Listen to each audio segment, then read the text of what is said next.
இந்த விஷயத்துல நான் எப்பவுமே ஒரு சார்பா பேசக்கூடாது.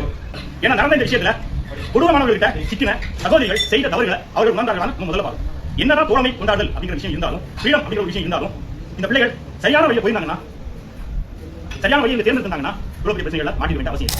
2019 பொள்ளாச்சியில் நடந்த பாலியல் வன்புணர்வுக்கு நீதிமன்றம் 9 பேருக்கு சாகர வரைக்கும் ஆயுள் தண்டனை அப்படின்னு சொல்லிட்டு தீர்ப்பு கொடுத்திருந்தாங்க. எல்லாரும் அந்த தீர்ப்பை கொண்டாடிட்டு இருந்தோம். ஆனா ஒரு கூட்டம் பாதிக்கப்பட்ட பெண்களுக்கு விக்டிம் பிளேமிங் பண்ண கிளம்பிட்டாங்க. பொம்பளை பிள்ளைக்கு இந்த நேரத்துல இங்க என்ன வேலை? பொம்பளை பிள்ளை சரியா இருந்தா எல்லாமே சரியா தான் இருக்கும். முள்ளு மேல சேலைப்பட்டாலும் சேலை மேல முள்ளு பட்டாலும் பாதிப்படமும் சேலைக்கு தான். இப்படி ஒரு கலாச்சார கண்ணிகள் தொடர்ந்து கிளாஸ் எடுத்துக்கிட்டே இருப்பாங்க. இந்த மாதிரி பெண்களுக்கு எதிராக கேட்கக்கூடிய கேள்விகள் அந்த தப்பு பண்ண ஆண்களுக்கு ரொம்ப சப்போர்ட்டா இருக்கும். அடிக்காதீங்கன்னா வலிக்குது, உங்களை நம்பிதானே வந்தேன்னு சொல்லிட்டு அந்த பெண்களுடைய கதறல் சத்தம் நம்ம யாருமே மறந்துருக்க மாட்டோம். 40க்கும் அதிகமான பெண்கள் இவங்களால பாதிக்கப்பட்டிருக்காங்க. பொம்பளை பிள்ளை ட்ரெஸ் சரியாச்சுன்னா இங்க பல ஆண்களுடைய கண்ணு கரெக்டா தான் இருக்கும் அப்படின்னு சொல்ல தெரிஞ்சவங்களுக்கு, ஒரு ஆண் ஒழுக்கமா இருந்தான்னா இங்க பல பெண்கள் பாதுகாப்பா இருப்பாங்க அப்படின்னு சொல்ல தெரியல.